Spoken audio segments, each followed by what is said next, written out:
தமிழ் நண்பர்கள் அனைவருக்கும் வணக்கம். இப்போ நீங்கள் பார்க்குற மாதிரி ப்ரீமியம் வால்பேப்பரை உங்களோட மொபைலில் ஃப்ரீயாக எப்படி ஆட் பண்ணுறதுன்னு இந்த வீடியோவில் பார்க்க போகிறோம். இந்த வீடியோ ஸ்கிப் பண்ணாமல் ஃபுல்லாக பாருங்கள். இந்த வீடியோ டிஸ்கிரிப்ஷனில் நம்ம யூஸ் பண்ணக்கூடிய அப்ளிகேஷனோட லிங்க்கும் டெம்ப்ளேட்டோட லிங்க்கும் வந்து கொடுத்துருக்கேன். டெம்ப்ளேட் டவுன்லோட் பண்ணிட்டு அப்ளிகேஷனை இன்ஸ்டால் பண்ணிக்கிங்க. அப்ளிகேஷனை ஓப்பன் பண்ணதும் இங்கேயே உங்களுக்கு நிறையா டெம்ப்ளேட்ஸ் வந்து கொடுத்துருப்பாங்க. இதே நீங்கள் தேவை அப்படின்னா செட் பண்ணிக்கலாம். இதுவும் சூப்பராக இருக்கும். உங்களுக்கு நம்ம ஆட் பண்ண போகிற டெம்ப்ளேட் வந்து நம்ம கேலரியிலேருந்து செலக்ட் பண்ணோம். நீங்கள் டவுன்லோட் பண்ணதை இந்த கேலரி ஆப்ஷன் வந்து நீங்கள் கிளிக் பண்ணிவிட்டு இங்கே உங்களுக்கு இந்த மாதிரி டெம்ப்ளேட்ஸ் வந்து கீழே பார்த்தீங்கன்னா ஃபைல்ஸ் இருக்குது பாருங்கள், வீடியோ ஃபைல்ஸ். இந்த ஃபைல்ஸ்லாம் கொடுத்துருக்கு, டவுன்லோட் பண்ணிக்கிங்க. இதில் உங்களுக்கு எந்த டெம்ப்ளேட் வந்து பிடிச்சிருக்கோ அந்த டெம்ப்ளேட் வந்து நீங்கள் செலக்ட் பண்ணிக்கிங்க. இந்த டெம்ப்ளேட் வந்து உங்களுக்கு பிடிச்சிருக்கு அப்படின்னா இதில் செட் வால்பேப்பர் அப்படின்றத கிளிக் பண்ணுங்கள். ஹோம் ஸ்க்ரீனா லாக் ஸ்க்ரீனான்னு கேட்குது. இப்போ நான் ரெண்டையுமே நான் செலக்ட் பண்ணுறேன். செலக்ட் பண்ணிவிட்டு இப்போ நான் மினிமைஸ் பண்ணிவிட்டு ஹோம் ஸ்க்ரீனுக்கு வந்துக்கிறேன்.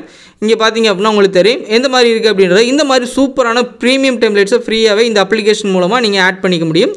இந்த வீடியோ வந்து பிடிச்சிருந்துச்சி அப்படின்னா நம்ம தமிழ் டெக் யூடியூப் சேனலை சப்ஸ்கிரைப் பண்ணி இந்த வீடியோ உங்கள் ஃப்ரெண்ட்ஸ் கூட ஷேர் பண்ணுங்கள்.